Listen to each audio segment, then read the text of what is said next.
అందరికీ నమస్కారం అండి. మన వారాహ్యమ్మకి నమస్కారం చేసుకుంటూ ఈ వీడియో ఆరంభిస్తున్నాను. ఇక ఈరోజటి వీడియోలో అమ్మవారు మన కోసం అందిస్తున్న వాగ్దానం. తల్లి, ఒక్కసారి ఈ తల్లి నుదుటిని తాకు. నిన్ను బాధ పెడుతున్న నీ బంధంలో ఒక మంచి మార్పు అనేది తీసుకొస్తాను.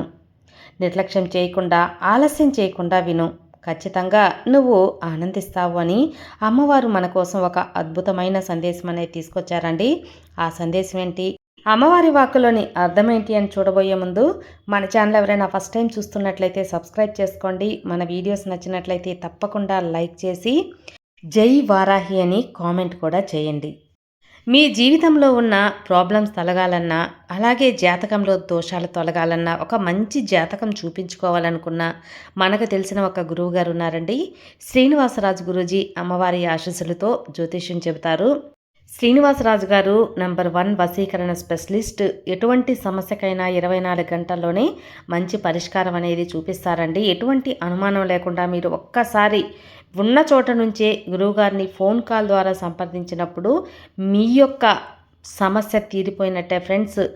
విద్య, ఉద్యోగం, ప్రేమ, పెళ్లి సమస్యలు, భార్యాభర్తల మధ్య గొడవలు, సంతాన సమస్యలు, అలాగే రియల్ ఎస్టేట్లో ఇబ్బందులున్నా, రాజకీయంలో ఏదైనా ప్రాబ్లమ్స్ ఉన్నా, విదేశీ ప్రయాణం ఆలస్యం అవుతుంది అనుకున్నా, ఎన్నో రోజుల నుంచి మా పిల్లలకి పెళ్ళి సరైన సమయంలో పెళ్ళి ఇంకా కుదరలేదు ఏంటి అని అన్నీ కూడా ఖచ్చితంగా వాటికున్న ప్రాబ్లమ్స్ అనేది సాల్వ్ చేసి మీకు క్షుణ్ణంగా అనేది తెలుపుతారండి. గురువుగారిని సంప్రదించవలసిన నంబర్ 9663064444. ఈ నంబర్కి కాల్ చేశారంటే మీ ప్రాబ్లం అయితే సాల్వ్ అయిపోయినట్టే ఫ్రెండ్స్. నేను ఇంత కాన్ఫిడెంట్గా గట్టిగా చెబుతున్నానంటే మీరు అర్థం చేసుకోవచ్చు. నేను చెప్పించుకొని నాకు బాగా చెప్పారు, నమ్మకం కుదిరింది అన్న తర్వాతే మీ వరకు తెలియజేస్తున్నాను.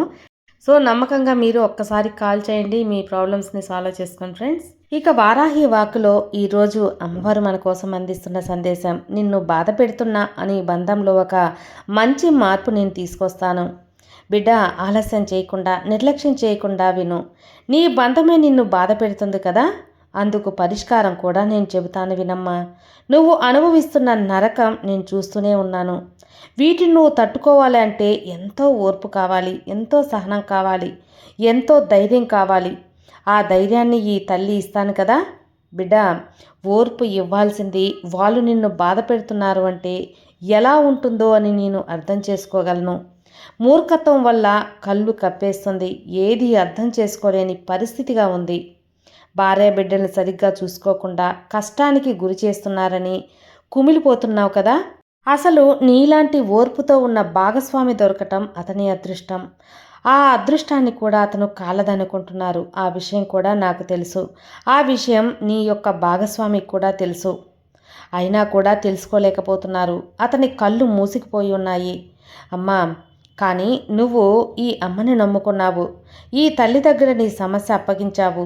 ఈ బిడ్డ కాపురాన్ని నిలబెట్టు అని నువ్వు నన్ను కోరావు. అందుకే నీ యొక్క బంధంలో, నీ యొక్క భాగస్వామ్యంలో, నీ యొక్క జీవిత భాగస్వామిలో నేను మార్పు తెస్తాను. ఖచ్చితంగా నీ ఆశను నిలబెట్టేలా చేస్తాను. నువ్వు నా మీద ఆశ పెట్టుకుని నమ్మకంతో ఉన్నావు కదా, ఆ నమ్మకాన్ని నేను అస్సలు తుడిచివేయను తల్లి. ఈ వారాహిని నమ్ముకున్న వారు అసలు వెనుకంజ వేయవచ్చా? నువ్వు ఎంతో అమాయకమైన వానివి. అలాగే అమాయకంతో మంచి మనసు ఉన్న, సున్నితమైన మనసు ఉన్నవానివి. అయినా కానీ నీ జీవితంలో ఇన్ని అల్లకల్లాలు జరుగుతున్నాయని ఎంతగానో కుమిలిపోతున్నావు. అందుకోసమే చెబుతున్నాను తల్లి, తప్పకుండా నీ బంధం మారుతారు. నీ కష్టాన్ని తీరుస్తాను. నువ్వు బాధపడి అధైర్యపడవద్దు. నీ ఓపికని, ఓర్పుని కోల్పోవద్దు. ఇది వరకు ఎంత ధైర్యంగా ఉన్నావో, ఎంత గంభీరంగా ఉన్నావో, ఎంత నమ్మకంగా ఉన్నావో, ఇకపై కూడా అలాగే ఉండు. నువ్వు అనుకున్న మనిషి నీకు ఖచ్చితంగా దగ్గరయ్యి నీ విలువ తెలుసుకొని మంచిగా మారుతారు. స్వహాగా మంచివారే, కానీ తోటి వాళ్ళ అలవాట్లు, కొన్ని ఆకర్షణీయమైన కారణాల వల్ల కళ్ళు మూసుకుపోయున్నాయి. ఇల్లు, ఇల్లాలు, పిల్లలు, భాగస్వామి, పెళ్ళి, బంధం అనే ధ్యాస లేకుండా జల్సాలో మునిగిపోయి కుటుంబాన్ని అలక్ష్యం చేస్తున్నారు. కానీ ఇలా ఒకరి సంతోషం తొక్కేసి ఆనందం ఎక్కువ రోజులు ఉండదు కదా. ఖచ్చితంగా వారి తప్పు తెలుసుకుంటారు. నిన్ను, నీ బిడ్డలను, నీ యొక్క కుటుంబాన్ని ఖచ్చితంగా అతను విలువ తెలుసుకొని వస్తారు బిడ్డ.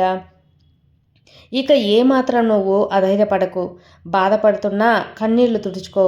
కొంచెం ఓపికగా ఉన్నావంటే నీ కాపురం చక్కబడ్డట్టే, నీ బాధ తీరిపోయినట్టే.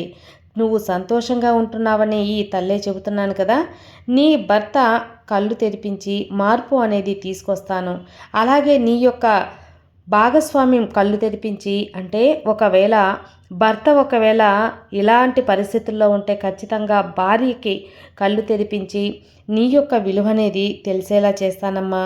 నువ్వు ధైర్యంగా మాత్రం ఉండాలి.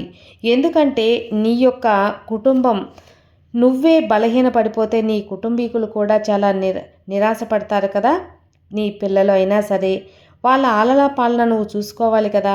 కాబట్టే నువ్వు అధైర్యపడకు. ఆరోగ్యంగా ఉంటేనే కదా ఇదంతా సాధ్యం. రాబోయే సంతోషాన్ని నువ్వు అనుభవించే తీరుతావు. నీ కుటుంబానికి అంతా మంచే జరుగుతుంది. నువ్వు కాస్త సహనంతో, ఓర్పుతో, నమ్మకం అనేది ఉన్నావంటే నీకు భగవంతుడు ఎప్పుడూ అన్యాయం చేయడు తల్లి. ఈ తల్లే చెబుతున్నాను కదా, ఈ అమ్మ నీకు, నా బిడ్డవైన నీకు మంచే చేస్తాను. ఈ వారాహి అమ్మని నడుముకున్న వారికి చెడు అనేది జరుగుతుందా? జరగనే జరగదు. ఖచ్చితంగా చెడుని పారదోలుతాను బిడ్డ. నీ యొక్క నరక యాతన అనేది తగ్గించేలా చేస్తాను. నీ నరక ప్రాయం అనేది తప్పిస్తాను. మనసులో బాధ కరిగిపోయినప్పుడు ఒక్కదానివే కురింగి కుమిలిపోకుండా ధైర్యంగా ఉండు. నీ యొక్క వారాహి అమ్మ నీకు ఉన్నంత వరకు నీకు దిగులనేదే లేదు. ప్రశాంతంగా నిద్రించు తల్లి. నీ యొక్క బంధంలో, నీ యొక్క భాగస్వామ్యంలో నేను ఖచ్చితంగా మార్పు తీసుకొస్తాను. నీ భర్తను కానీ, నీ భార్యను కానీ, నీకు ఎంతో కావలసిన నీ యొక్క బంధాన్ని కానీ నేను దగ్గర చేస్తాను కదా. నువ్వు ఎలాంటి ఆలోచన చేయకుండా నీ యొక్క కుటుంబాన్ని, నీ ఆరోగ్యాన్ని, పిల్లలను జాగ్రత్తగా చూసుకో.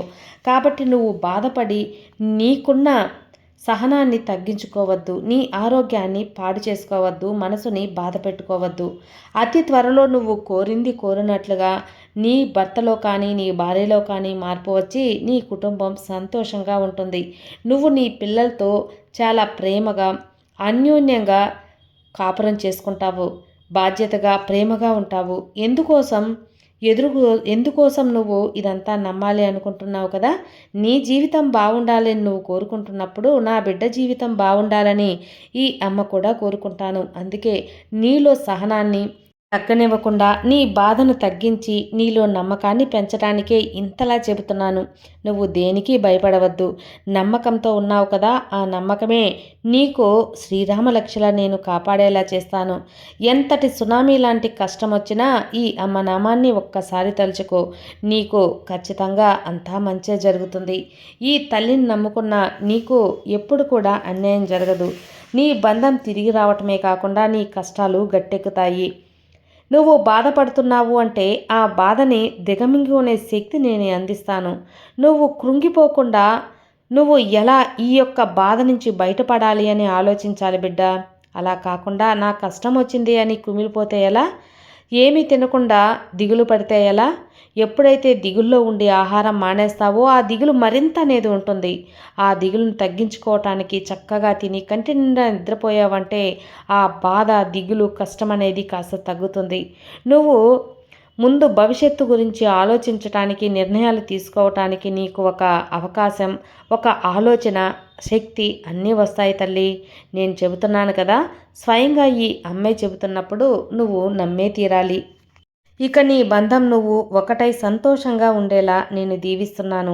నీ కుటుంబంలో ఎలాంటి కలహాలు లేకుండా, ఎలాంటి అసౌకర్యాలు లేకుండా, ఎలాంటి ఇబ్బందులు లేకుండా సంతోషంగా నీ కుటుంబంలో ప్రకాశవంతమైన జీవితం జీవించేలా ఆశీర్వదిస్తున్నాను. నమ్మకంతో ఉండు, అంతా మంచే జరుగుతుంది.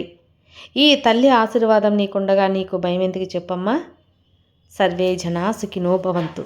జై వారాహి.